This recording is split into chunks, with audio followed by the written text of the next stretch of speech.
शिवलिंग का वास्तविक अर्थ क्या है, शिवलिंग क्या प्रदर्शित करता है, वह किसका प्रतीक है, इन सभी तथ्यों को आज हम आपके समक्ष रखेंगे। लोगों ने अफवाह समाज में शिवलिंग के प्रति फैला रखी है, उसे दूर करना अति आवश्यक है। कुछ लोगों ने शिवलिंग का इतना गलत अर्थ बता रखा है कि उसकी व्याख्या करना भी हम पाप समझते हैं और महादेव का अपमान समझते हैं। इस प्रस्तुति द्वारा आप शिवलिंग का संपूर्ण अर्थ जानेंगे। कृपया वीडियो को शेयर करें ताकि लोगों के मन से यह अफवाह दूर हो सके और चैनल को सब्सक्राइब अवश्य करें। शिवलिंग एक संस्कृत शब्द है। यहाँ लिंग का अर्थ है प्रतीक, अर्थात शिवलिंग का अर्थ है शिव का प्रतीक। शिवलिंग को हम शिव का स्वरूप मान उसकी पूजा करते हैं। संस्कृत भाषा में जिस प्रकार पुल्लिंग का अर्थ पुरुष का प्रतीक होता है और स्त्रीलिंग का अर्थ स्त्री का प्रतीक होता है, उसी प्रकार शिवलिंग का अर्थ शिव का प्रतीक होता है।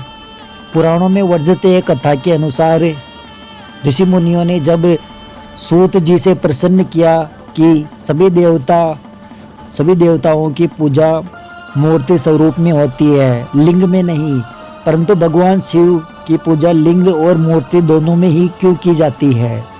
फिर सूत जी ने बड़े विनम्रता भाव से कहा कि आपका यह प्रश्न बहुत अद्भुत और पवित्र है।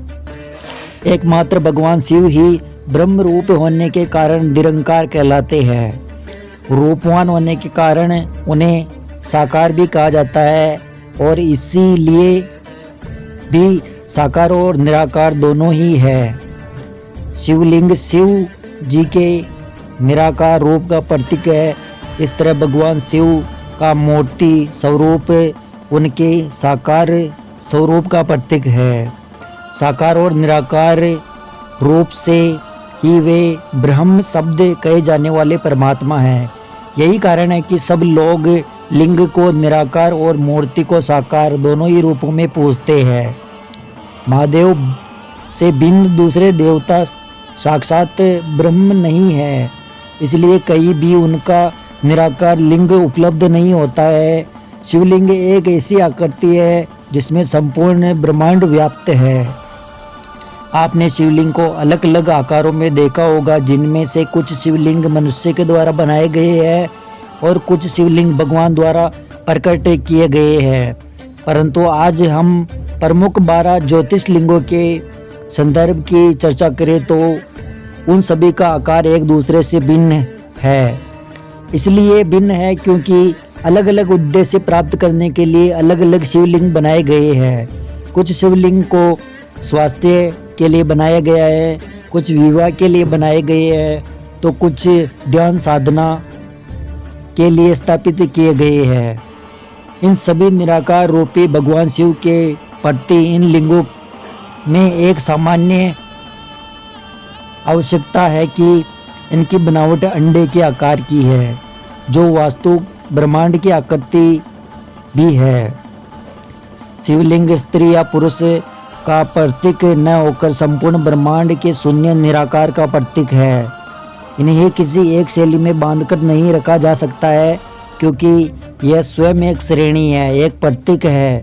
अगर आप वैज्ञानिकों के द्वारा लिए गए अंतरिक्ष के चित्र को देखें तो आप पाएंगे कि पुराणों के अनुसार संपूर्ण आकाश एक लिंग है और शिवलिंग समस्त ब्रह्मांड की एक दूरी है।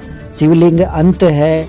शिवलिंग का न तो प्रारंभ है और ना ही अंत है। ब्रह्मांड में 2 वस्तुएं हैं, ऊर्जा और पदार्थ। हमारा शरीर पदार्थ से निर्मित है और आत्मा ऊर्जा है। इसी प्रकार प्रकृति पदार्थ और शिव भक्ति ऊर्जा का प्रतीक बनकर शिवलिंग कहलाता है। ब्रह्मांड की समस्त ऊर्जा शिवलिंग में समाहित है। वास्तव में शिवलिंग हमारे ब्रह्मांड की ही आकृति है।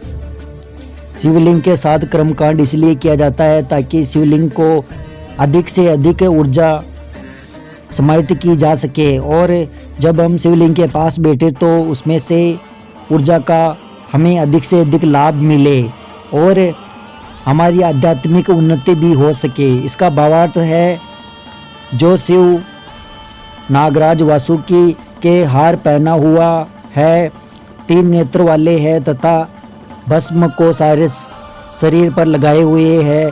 इस प्रकार महान ऐश्वर्य से संपन्न वे शिव नित्य अविनाशी तथा स्वयंभू है। दिशाएं जिनके लिए स्वयं वस्त्रों का कार्य करती है तथा वस्त्र आदि उपाधि से भी जो हो रहे हैं, ऐसे निर्वचन उसे निरंकार स्वरूप शिव को हम नमन करते हैं। हमारे उद्देश्य केवल आपको ज्ञानवर्धित कराना है, वह धर्म के प्रति आपकी जिज्ञासा को बढ़ाना है। अगर हमसे कोई त्रुटि हो गई हो तो हमें क्षमा करें। अब हमारी भेंट एक और नई ज्ञानवर्धक प्रस्तुति के साथ होगी। आज के लिए केवल इतना ही। वीडियो से जाने से पहले आप वीडियो को लाइक करें व चैनल को सब्सक्राइब करें और कमेंट में लिखें हर हर महादेव।